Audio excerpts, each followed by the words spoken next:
2092 number حدیث پاک ہے۔ حضرت انس بن مالک رضی اللہ تعالی عنہ بیان کرتے ہیں کہ ایک درزی نے کھانا تیار کر کے رسول اللہ صلی اللہ علیہ وسلم کو کھانے کی دعوت دی۔ حضرت انس بن مالک رضی اللہ تعالیٰ عنہ کہتے ہیں کہ میں بھی رسول اللہ صلی اللہ علیہ وسلم کے ساتھ اس کھانے کی دعوت میں گیا۔ اس نے نبی کریم صلی اللہ علیہ وسلم کے پاس روٹی اور لوکی اور گوشت کا سالن رکھا۔ بس میں نے دیکھا کہ نبی کریم صلی اللہ علیہ وسلم پیالے کے ارد گرد سے کدو تلاش کر رہے تھے، یعنی وہ لوکی شریف۔ اس دن سے کہتے ہیں پس اس دن سے میں بھی لوکی یا کدو سے محبت کرنے لگا۔ ترجمے میں دونوں آئے، کدو بھی لوکی بھی۔ تو کدو شریف جو ہے یہ گویا کہ نبی کریم صلی اللہ علیہ وسلم کی سنت مبارکہ ہے اور سرکار نے اس کو پسند فرمایا۔ آپ مطلب کچھ ایسے آپ کو سوشل میڈیا پہ کلپس مل جائیں جو کدو کے فوائد کے بارے میں، اس کو ایک دفعہ سنیے گا آپ، اس میں کتنے فائدے ہیں۔ اللہ کے نبی کوئی نفس کی خاطر کچھ بھی نہیں کرتے، ان کا نفس تو بالکل مطیع فرما بردار ہوتا ہے، وہ مطالبہ کیا کرے گا بیچارہ۔ رحمت کونین صلی اللہ علیہ وسلم نے ارشاد فرمایا جب کوئی شخص پیدا ہوتا ہے تو اس کے ساتھ ایک فرشتہ اور ایک شیطان پیدا ہوتا ہے۔ فرشتہ ساری زندگی نیکی کی دعوت دیتا ہے اور شیطان برائی کی دعوت دیتا ہے۔ دار ادب میں رہ کر پوچھا گیا یا رسول اللہ صلی اللہ علیہ وسلم کیا آپ کے ساتھ بھی ایسا ہوا؟ سرکار نے فرمایا کہ ہاں، میرے ساتھ بھی ایک شیطان پیدا کیا لیکن وہ میری صحبت کی برکت سے مسلمان ہو گیا۔ تو اس کا مطلب ہے کہ نہ کوئی بہکانے والا، نبی تو معصوم ہوتے ہیں۔ میں ظاہری طور پہ آپ کو عقلاً سمجھا رہا ہوں کہ جو شیطان پیدا وہ بھی مسلمان ہو گیا، اور نفس تو سرکار کی زندگی کا ذرا اسٹائل دیکھیے، آپ کی سیرت اور کردار دیکھیے اور آپ کے معمولات کو دیکھیے، نفس غالب ہی نہیں آ سکتا، ابھر ہی نہیں سکتا۔ اس کا مطلب ہے کہ نبی کریم اگر قدو شریف تلاش کر رہے ہیں تو یہ تعلیم امت کے لیے ہیں، سمجھانے کے لیے تاکہ مسترف آئیں۔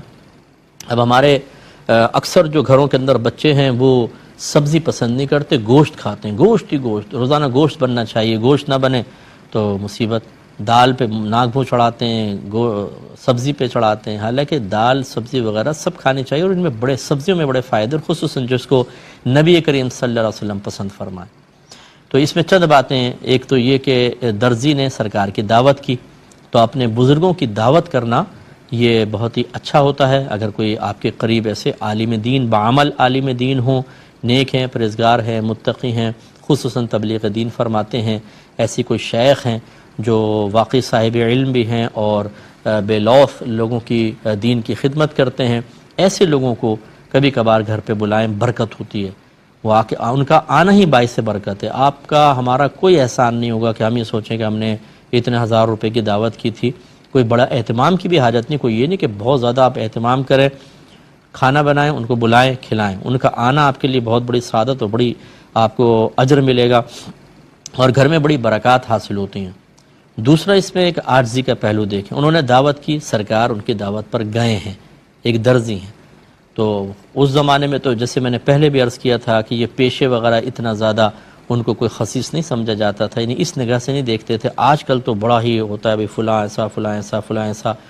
تو لیکن فرض کر لیں اگر ہم آج کے دور کے اعتبار سے دیکھیں تو اس سے یہ نتیجہ نکالا جا سکتا ہے کہ یہ نہ دیکھیں کس نے دعوت کی ہے، رزق حلال کماتا ہے تو کبھی کبھار کسی غریب کی دعوت میں بھی جانا چاہیے، جس کو آپ فرض کر لیں سمجھتے ہیں کہ وہ آپ کے لیول کا نہیں ہے، تھوڑا نیچے لیول کا ہے مالی لحاظ سے، خاندانی اعتبار سے، لیکن اچھا آدمی ہے، تو یہ ہماری عاجزی ہوگی کہ ہم خود چل کر اس کے پاس جائیں، اس کی دعوت کو قبول کر لیں اور اس کو عزت بخشیں۔ تو یہ بہت اچھا ہوتا ہے، اس میں کوئی حرج نہیں ہے اور یہ سنت رسول ہے۔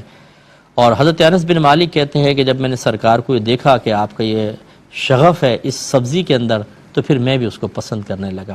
یہ بڑی پیاری بات ہوتی ہے کہ ایک چیز، جس چیز کو انبیاء علیہم السلام سے خصوصاً یا صحابہ کرام پھر اولیاء عظام سے نسبت ہو جائے، ہم اپنی طبیعتوں کو، کیفیات کو، اپنے اعمال معمولات کو تھوڑا سا تبدیل کریں، اسی کے مطابق کرنے کی کوشش کریں، اگرچہ اس میں طبعی تقاضا بھی بہت بڑی ایک اہمیت رکھتا ہے اور بہت بڑا کردار ادا کرتا ہے۔ ایک شخص سے فرض کر لیں کہ طبعی لحاظ سے اس کو کوئی سبزی محبوب نہیں ہے، لیکن اس سبزی کا کھانا نبی کریم صلی اللہ علیہ وسلم سے ثابت ہے، تو پھر ہمارا مشورہ یہ ہوگا کہ وہ اپنی طبیعت کو تبدیل کرنے کی کوشش کرے. طبیعتیں بدل جاتی ہیں، جبلتیں بدل جاتی ہیں، فطرتیں چینج ہو جاتی ہیں اگر آدمی محنت کرے تو، ریاضت کرے تو. زیادہ نہ کھائیں، تھوڑی سی کھا لے ایک چیز، پھر کبھی بنے دوبارہ کھا لیں، پھر تھوڑا تھوڑا مقدار بڑھائیں، حتیٰ کہ اور سب سے بڑا جیسے میں نے شروع میں آپ کو عرض کیا نا، یہ ایک اچھا آپ کو مشورہ ہے فائدے، کہ اس کے فائدے کیا ہوں گے. جب انسان فائدے سنتا ہے نا تو پھر طبیعت رغبت پاتی ہے چیز کی طرف. ہمارے والد صاحب فوت ہو گئے، اللہ ان کو جنت الفردوس میں اعلیٰ مقام عطا فرمائے.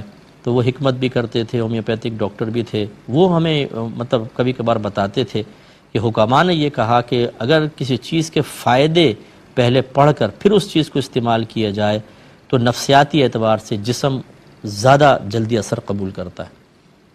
اور اگر فائدے ذہن میں نہ ہوں یا الٹی کراہت ہو ذہن کے اندر، طبیعت کے اندر، تو پھر کیا فائدہ حاصل ہوگا. بعض لوگ منہ بنا بنا کے چیزیں کھاتے ہیں تو کیا، جیسے بچے ہوتے ہیں ماں کہہ کے تھک گئے، پھر اچھا کھا رہے ہیں، تھوڑا بہت کھا لیا تو وہ جسم میں بعض اوقات لگ نہیں پاتا. خوش دلی کے ساتھ کریں تو زیادہ. تو یہ پہلے فائدے دیکھ لیں تاکہ رغبت پیدا ہو. اور خدا نہ کرے نفرت رکھنا یا مطلب اظہار نفرت کرنا، یہ دونوں خطرناک ہیں. آپ کو پسند نہیں آ رہا نا، نہ کھائیں، چلو پھر بھی یہ عافیت ہے. لیکن نفرت، مجھے تو اس سے فلاں سے معاذ اللہ فلاں چیز سے نفرت ہے، یا اس کے بارے میں تحقیرانہ جملے کہنا، نہیں.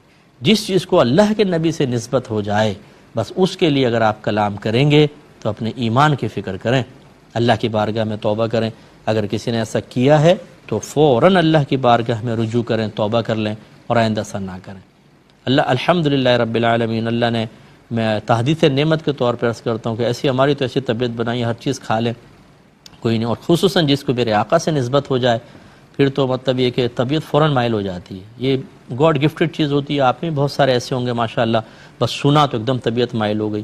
لیکن بہرحال ایسے بھی لوگ بہت ملے ہیں کہ نہیں مائل ہوتی، انہیں تکلفاً مائل کرنا چاہیے، اپنے آپ کو اس طرف لانا چاہیے. نہ ہو تو پھر ہمارا مشورہ یہ کہ کم از کم نفرت یا اظہار نفرت تو نہ کریں.